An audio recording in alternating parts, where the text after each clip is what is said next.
Morning, everybody. My name is Samuel Metellus. Thank you for taking the time to listen to this presentation. This is Module 10.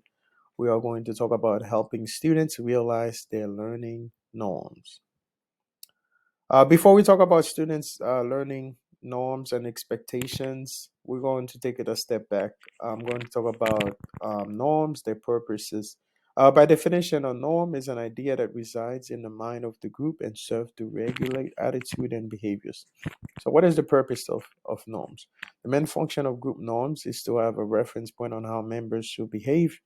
Once the group agrees on a norm, this will maintain the team identity moving forward. So, again, this can go hand in hand with mission, vision statements, and values for your organization. We must take into consideration students' learning expectations when it comes to creating norms. So, a lot of times, teachers think about their own expectations. Sometimes we fail to take back and consider students' own learning expectations when it comes to norms.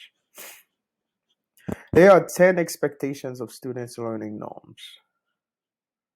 The first one we're going to talk about relationships. I think this is the most important one. As teachers, we should not look at students as a number or test scores. This helps students build relationship with peers and adults. We should try to get to know our students on a personal level because if we get to know them, we will be able to relate to them, and then they will be able to open up and share different information with us that will help in terms of their learning. And this also will help with creating lesson plans too. The better you know your students, the easier it will be for you to create your lessons in order to suit their needs. Second learning norms is relevance. Students are always asking, why are we learning this? Mr. Metellus, why are we doing this? So we should get students' input when creating lessons so our lessons can be relevant. We should create lifelong, meaningful lessons that students can carry over to their lives. So, as students are always asking why, if they have a purpose, then they will show up to your class one day and they will stop asking why. They will know the meaning behind the lessons that you are creating. All right, the third one, it's time. Are students expected to learn at the same pace? I think teachers should spend meaningful time with students. As everyone knows, times is valuable. The better we know our students, we will know how to individualize our lessons, and then we will know how much time they will each specific students who needs extra time, who needs these assignments to be broken down further. When it comes to timing, avoid the same learning sequence for all students. Again, the better you know your students, you will know what best suits them.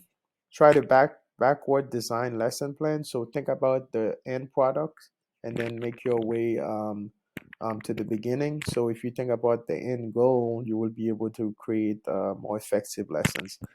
And lastly, individualized lesson plans based on students' individual needs because one lesson it's not generic. It's not gonna suit for every student in the class.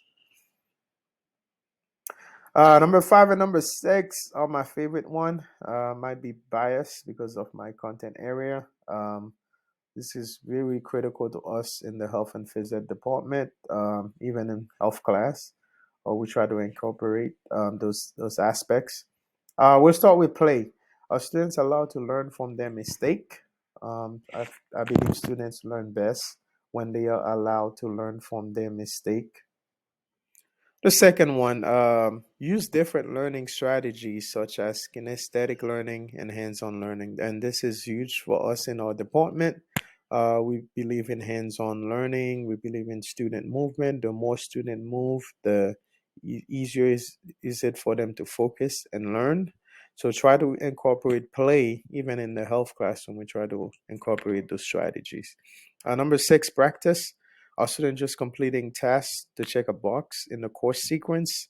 We do a lot of performance-based learning. I feel like in the other content areas, it's all about tests and quizzes. We focus more on health and phys ed and performance-based learning. We grade on efforts and allow students to practice and build on their skills. So we are big on performance-based learning. We teach the skill, the student get to practice, and then they get to perform what they learn. Number 7, choice. The students have a choice in the class. This is big in our school district. Our superintendent wants our students to have a choice when it comes to their learning. Give students a choice so they can have a voice when it comes to their learning. I feel like the more choice they have, they will feel like it's not a dictatorship. They have a voice. They have a participation and a voice in what they are learning and caring about. Authenticity. Are students completing generic work that doesn't apply to today's world? This is very important. Teachers should create authentic assessment to allow students creativity and showcase their learning. So in Health and Phys Ed, we do a lot of authentic assessment. So all our assessments are authentic because it's project-based learning. Students learn the skill and they get to showcase that skill. And then we use a lot of authentic assessment where students are allowed to showcase their creativity in their learning. Number 9, challenge or students being challenged. Individual lessons based on student skills and needs level so they can be challenged. You don't want the work to be too easy for them. You don't want the work to be too hard for them. So you want it to be challenging. That's why the lessons has to be individualized. For example, in my physical education classes, we do it our lessons by level, and then if the students progress from level 1, they progress to level 2 because we don't want them to be too easy and they get bored. And then we always challenge them based on what specific level and skill they at. Lastly, number 10, application. What is the application to what students are learning? Again, students are always asking why. Why do we need to do this? Teachers should apply lessons to real life scenarios so they can have a purpose behind their learning. And then also encourage students to take field trip where they can interact with the world, interact with other students, interact with adults. And that would be a great way for them to be engaged in the learning community. Correlation. This assignment correlates to the standards because I learn about the importance of students' expectation of their learning. How can I keep them engaged in the learning process? I reviewed resources that will promote current and future success and well-being of students in my school community. This assignment also reinforced the importance of norms and how they can help support the school mission slash vision statements. This assignment is relevant because it allows me to reflect on my teaching practices from a student's perspective. Most time as teachers, we tend to focus on what is best for students. This assignment allows me to take a step back and allow my students to share what are their norms and expectations when it comes to their learning. I will use these resources with my colleagues to increase the rigor in our teaching practices to benefit our school community. And lastly, my reflection. I think this was a great assignment that will influence my approach on how I create lessons in the future. I plan to use the students' learning expectation video to have my students reflect on their learning expectation of our school community.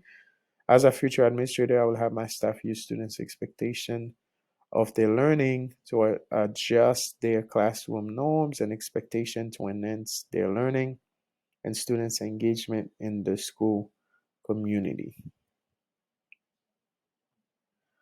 These are my references.